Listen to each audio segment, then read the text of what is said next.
Hello नमस्कार। आशा करते हैं आप सब खैरियत से होंगे। आज की मोटिवेशनल जो कहानी है उसमें आज हम आपको बताने वाले हैं कि ईश्वर में दृढ़ विश्वास।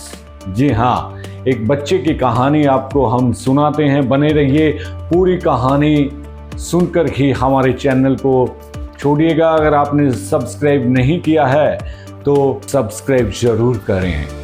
ईश्वर में दृढ़ विश्वास रखें। 8 साल का एक बच्चा 1 रुपये का सिक्का मुट्ठी में लेकर एक दुकान पर जाकर कहा, क्या आपकी दुकान में ईश्वर मिलेंगे? दुकानदार ने ये बात सुनकर सिक्का नीचे फेंक दिया और बच्चे को निकाल दिया। बच्चे के पास दूसरी दुकान में जाकर 1 रुपये का सिक्का लेकर चुपचाप खड़ा रहा। दुकानदार बोला, ए लड़के, 1 रुपये में तुम क्या चाहते हो? बच्चा बोला, मुझे ईश्वर चाहिए, आपकी दुकान में है। दूसरे दुकानदार ने भी भगा दिया, लेकिन उस अबोध बालक ने हार नहीं मानी। एक दुकान से दूसरी दुकान से तीसरी, ऐसा करते करते कुल 40 दुकानों के चक्कर काटने के बाद एक बूढ़े दुकानदार के पास पहुंचा। उस बूढ़े दुकानदार ने पूछा, तुम ईश्वर को क्यों खरीदना चाहते हो?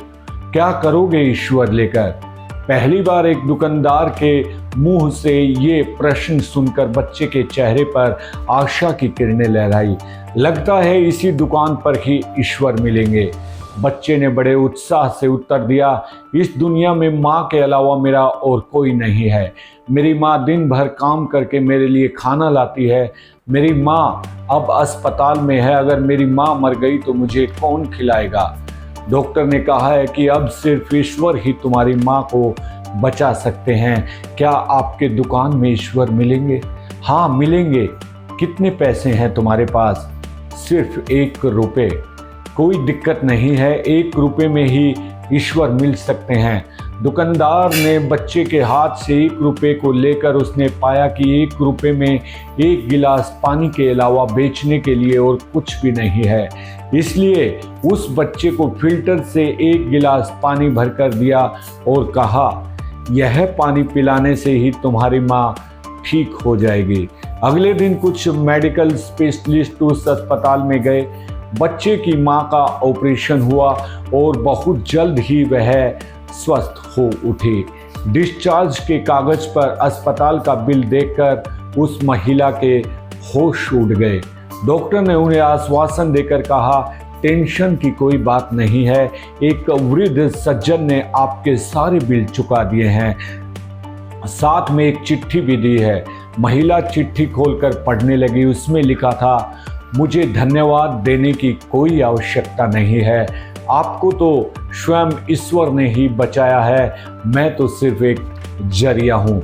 यदि आप धन्यवाद देना चाहती हैं तो अपने अबोध बच्चे को दीजिए, जो सिर्फ 1 रुपये को लेकर ना समझी की तरह ईश्वर को ढूंढने निकल पड़ा। उसके मन में यह दृढ़ विश्वास था कि एकमात्र ईश्वर ही आपको बचा सकते हैं। विश्वास इसी को ही कहते हैं। ईश्वर को ढूंढने के लिए करोड़ों रुपए दान करने की ज़रूरत नहीं होती। यदि मन में अटूट विश्वास है तो वे 1 रुपये में भी मिल सकते हैं। तो दोस्तों, ये कहानी आपको कैसी लगी ज़रूर हमें बताइएगा। कल फिर मिलते हैं एक नई कहानी के साथ।